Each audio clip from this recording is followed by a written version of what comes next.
Λοιπόν, γεια σας. Λέω να τραβήξω ένα βιντεάκι, να σας δείξω πώς κάνω τα φιλαράκια για το στεφάνι που σας είπα ότι θα κάνω. Αν μπορέσω να βοηθήσω. Λοιπόν, αυτό είναι το φύλλο από το κουτί της μπύρας. Το γυρνάω ανάποδα. Και με ένα μυτερό εργαλείο, τώρα δεν βρίσκω το... Και αυτό εδώ που κάνει τα νύχια. Κάνω το περίγραμμα του φύλλου πάνω σε ένα ύφασμα.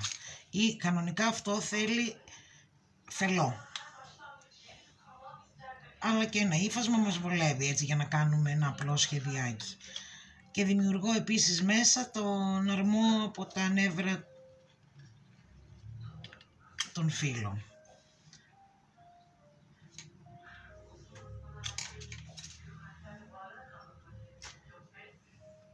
Δεν χρειάζονται πολλή δουλειά. Λοιπόν, αυτή η διαδικασία είναι το φούσκωμα. Όταν δουλεύουμε πάνω στο πανί, φουσκώνουμε ουσιαστικά το μεταλλικό κομμάτι που έχουμε.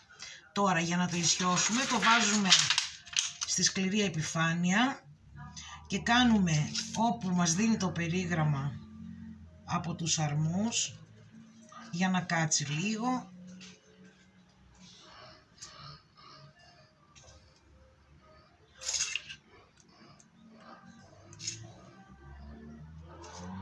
Δεν είμαι και χαλκογράφος, αλλά έτσι για ένα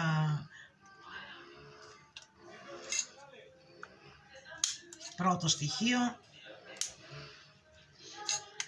για να δείτε αν σας ενδιαφέρει.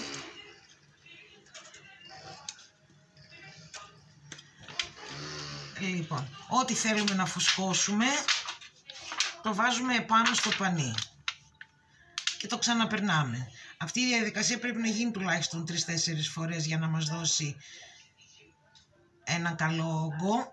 Δεν χρειάζεται να πατάτε πάρα πολύ έντονα το εργαλείο σας, γιατί μπορεί να τρυπήσει το φύλλο, το μεταλλικό αυτό.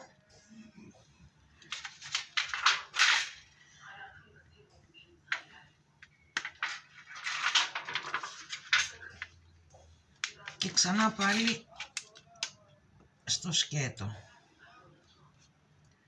περιμετρικά από τη γραμμή που χαράξαμε.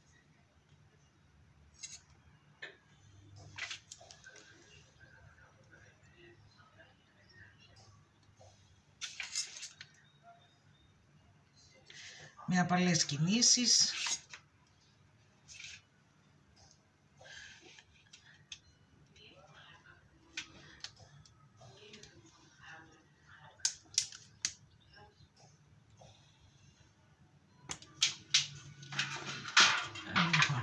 Κάνουμε άλλη μία από πίσω το φούσκωμα.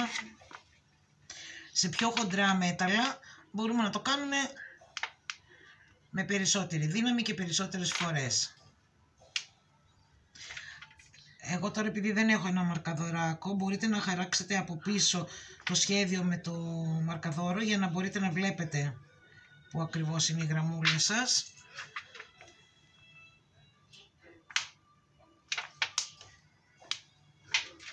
Ωραία. Ένα σχέδιο είναι αυτό που μας δίνει όγκο στα νεύρα. Και άλλη μία μορφή είναι αυτό που θα μας δώσει όγκο, βαθούλωμα στα νεύρα και όγκο στο φύλλο. Αυτό γίνεται αντίθετα από αυτό. Δημιουργούμε πάλι το φύλλο, κάτι να το κάνω εδώ σε ένα σημείο πιο λευκό να φαίνεται. Λοιπόν, δημιουργούμε πάλι το φύλλο. Δεν ξέρω αν φαίνεται στο βιντεάκι.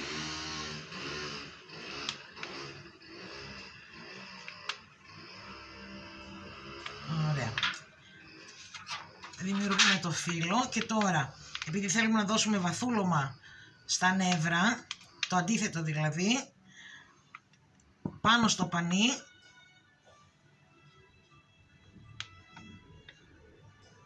κάνουμε αυτό.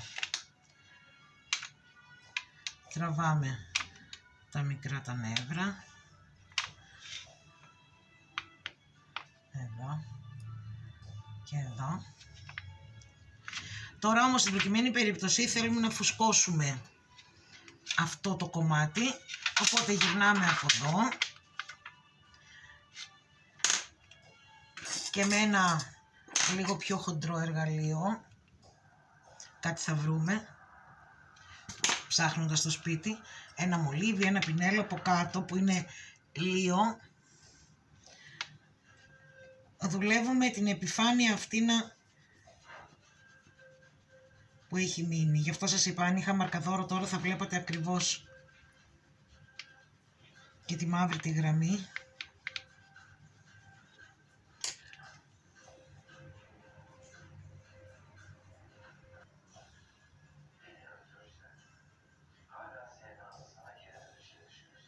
Τελικά βρήκα μαρκαδόρο. Okay. Λοιπόν, εδώ είναι η μαύρη γραμμή μας. Εδώ. Τα νεύρα είναι εδώ. Νομίζω είναι εδώ. Το άλλο είναι εδώ. Και το άλλο είναι πιο μικρό εδώ.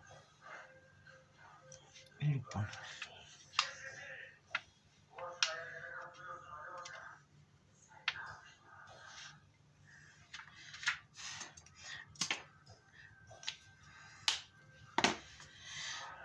Λοιπόν, λίγο να στεγνώσει και δουλεύουμε μέσα εδώ που θέλουμε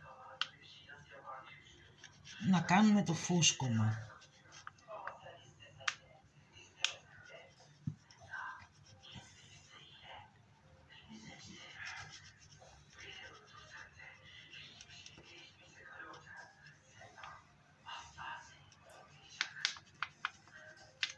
Αυτό τώρα μας δίνει ένα όγκο εδώ.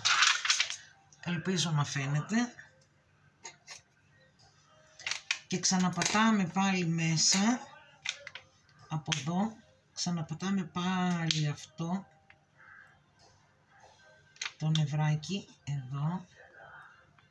Και βλέπετε δημιουργείται ένας όγκος. Νομίζω εδώ φαίνεται πιο καλά. Έτσι δουλεύουμε όλο το φύλλο και το αποτέλεσμά μας είναι αυτό. Όταν θα το κόψουμε, το φύλλο μας θα είναι αυτό.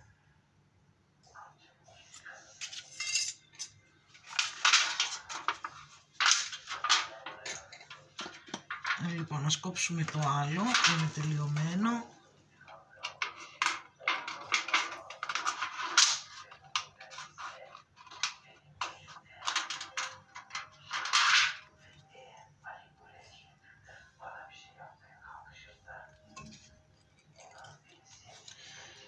Έχω ένα ψαλίδι, θα ψάξω να το βρω, που έχει δοντάκια. Όχι αυτό που κόβουμε τα υφάσματα. Είναι ένα άλλο ψαλίδι που έχει πολύ ψηλά δοντάκια. Νομίζω εκείνο θα είναι καλύτερο για αυτή τη δουλειά. Όχι ότι αυτό δεν κάνει. Απλά δεν θα έχει τόσα...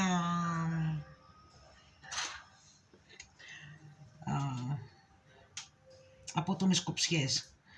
Δουλεύουμε λίγο την ακρούλα έτσι να στρώσει.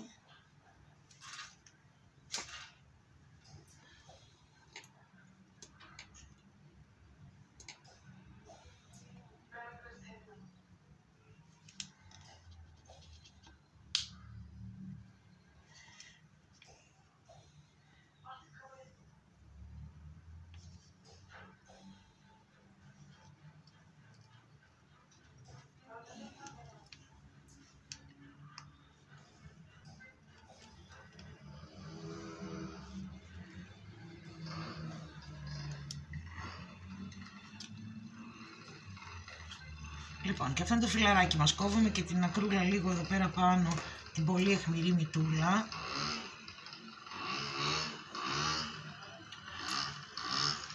Έτσι. Και λίγο από εδώ πέρα κάτω, ίσα ίσα να μην κάνει μύτη και τσιγάει. Λοιπόν, τώρα, όσοι σας ενδιαφέρει, το αποτέλεσμα θα σας το δείξω έτσι κι αλλιώς. Αλλά αν σας ενδιαφέρει και θέλετε κι άλλα βιντεάκια, πείτε μου να σας κάνω. Ό,τι μπορώ, πολύ ευχαρίστως.